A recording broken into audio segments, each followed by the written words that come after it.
Dr. Kavita, Dr. Satish Manivel. Sir, please. வணக்கம், நான் doctor K Bharanidharan, senior consultant diabetologist, Kauvery hospital வந்து பேசுகிறேன். இப்போ வந்து டயபெட்டிஸ் வந்து இன்றைக்கி வந்து நம்ம ரோட்டில் ஒரு 10 பேர் பார்க்கணும், ஒருத்தவங்க இருக்கிற ஆராய்ச்சி சொல்லுது. இந்தியாவில் வந்து 10 கோடி மக்கள் மேலே டயபெட்டிஸ் இருக்குது. 13 கோடி மக்களுக்கு மேலே ப்ரீ டயபெட்டிஸ் ஆரம்ப கட்ட சக்கரை. இதில் ஒரு விஷயம் என்னென்னு பார்த்தீங்கன்னா, இந்த டயபெட்டிஸ் வந்து நம்ம கண்ட்ரோல் பற்றி தான் பேசுகிறோம். ஆனால் அந்த காம்ப்ளிகேஷன்ஸ் வந்துன்னா என்ன பண்ணணும் அப்படின்றது வந்து ஒரு பெரிய சேலஞ்சாக இருக்குது. எங்கே போகிறது, என்ன பண்ணுறதுன்னு சொல்லிட்டு.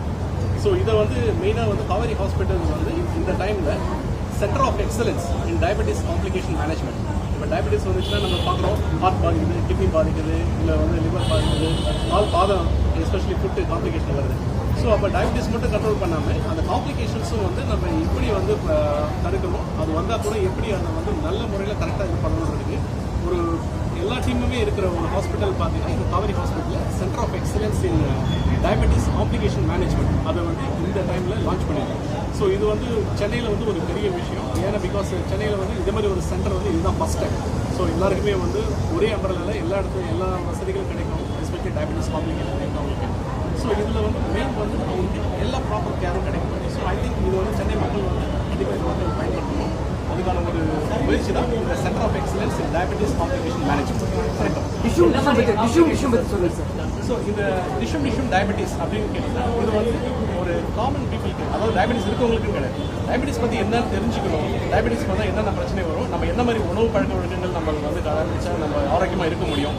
ஸோ நம்ம ஆரோக்கியத்தில் அக்கறை காய்ச்சினா நம்ம சக்கரை எல்லாமே எப்படி வாழலாம், உடற்பயிற்சியில் நம்ம எப்படி அக்கறை கொடுக்கறது, உணவு பழக்க வழக்கங்கள் எப்படி பண்ணுறது, ஸோ நம்ம என்ன மாதிரி பரிசோதனைகள் பண்ணணும் சுகர். ஏன்னா பிகாஸ் எல்லாருக்கும் வந்து HbA1c என்னன்னு தெரியாது. அது வந்து ஆவரேஜ் ஒன்று சொல்லுவோம், 3 மாதம் சக்கரையும் அது வந்து ஃப்ரீயாகவே இந்த டிஷ்யூம் டயபெட்டிஸில் பண்ணுறோம். அது இல்லாமல் அந்த கொலஸ்ட்ரால் டெஸ்ட் பண்ணுறோம். ஸோ ரிப்பீட் ப்ரொஃபைல் சொல்லுவோம், அதுவும் செக் பண்ணிக்கலாம். அதை விட முக்கியமாக வந்து ஃபேட்டி லிவர் அப்படின்னு சொல்லுவோம். ஸோ லிவரில் வந்து கொழுப்பு சேருது, அது ஒரு மிகப்பெரிய சைலண்டான ஒரு பிரச்சனை. அதை வந்து இந்த டிஷ்யூம் டயபெட்டிஸில் நம்ம தெரிஞ்சுக்கலாம். கண் நம்ம சுகர் வந்தோன்னா கண் பாதிக்க சொல்கிறோம், ரெட்டினோபதி, அதையும் வந்து இந்த டிஷ்யூம் அதாவது வந்து தலை முதல் பாதம் வரைக்கும் நம்ம எல்லா விதமான பரிசோதனைகளையும் கடந்த 6 வருஷமாக வந்து காவேரி ஹாஸ்பிட்டல் ஆர்லோபேட்டில் நம்ம டிஷ்யூம் டயபெட்டிஸ் ப்ரோக்ராம் பண்ணியிருக்கோம். இது வந்து பார்த்தீங்கன்னா கிட்டத்தட்ட இன்னைக்கு வந்து 500 பேருக்கு மேலே வந்து அவங்க வந்து பெனிஃபிட் அடைஞ்சிருக்காங்க. ஸோ இதனால் ஒரு பெரிய விழிப்புணர்ச்சி நம்ம கிரியேட் பண்ண முடியுது. அதனால் அவங்க வந்து ஆரோக்கியத்தில் காவேரி வந்து ரொம்ப அக்கறை செலுத்துறது தான் இந்த டிஷ்யூம் டயபெட்டிஸ். வந்து டயபெட்டிஸ் வந்து ஸ்பெஷலிஸ்ட் ஹாஸ்பிட்டல் இருக்குது, இது வந்து சென்டர் ஆஃப் எக்ஸலன்ஸ் என்ன டிஃப்ரென்ஸ்? ஸோ இப்போ டயபெட்டிஸ் வந்து ஸ்பெஷலிஸ்ட் ஹாஸ்பிட்டலுக்கும் இந்த காவேரி ஹாஸ்பிட்டலுக்கும் டிஃபரன்ஸ் என்னன்னு கேட்டிங்கன்னா, டயபெட்டிஸ் ஸ்பெஷலிஸ்ட் ஹாஸ்பிட்டலில் நம்ம சுகரை மட்டும் தான் நம்ம கண்ட்ரோல் பண்ணுறதுக்காக போய் அதை மட்டும் தான் பார்ப்போம்.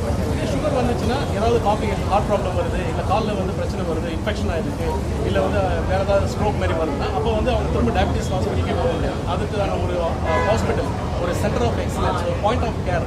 டயபெட்டிஸ் வந்துன்னா காம்ப்ளிகேஷன்ஸ் தடுக்கணும், அதை வந்து ப்ரிவெண்ட் பண்ணணும். அது இல்லாமல் வந்துச்சுன்னா அதை சரியான முறையில் தேர்வு பண்ணணும்னா இது வந்து ஒரு team of experts, not only diabetologist, vascular surgeon, plastic surgeon, neurologist, அது எல்லா டீமுமே வந்து அவங்களுக்கு ஒரு சரியான ஒரு ப்ரிசிஷன் டயபெட்டிஸ் கேர். இன்னைக்கு காலையில் கட்டத்தில் பார்த்தீங்கன்னா ஒரு பர்சனலைஸ்டு கேர் எல்லாமே வந்து ஸ்மார்ட்டாக மாறிட்டு இருக்கு. அப்போ ஹெல்த் சிஸ்டமும் நம்ம வந்து டயபெட்டிஸை பார்த்தா ஸ்மார்ட்டாக நம்ம பார்க்கணும். ஸோ டயபெட்டிஸை மட்டும் கண்ட்ரோல் பண்ணாமல் காம்ப்ளிகேஷன்ஸ் வராமல் தடுக்கணும்.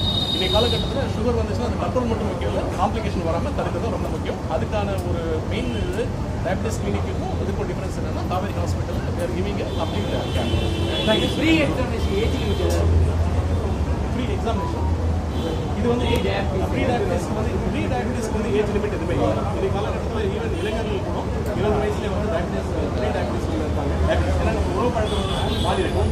ஸோ அதனால் அவங்களுக்கு வரதுக்கான வாய்ப்பு இருக்குது. அதனால பரிசோதனை செய்யறது ரொம்ப முக்கியம். ஓகே.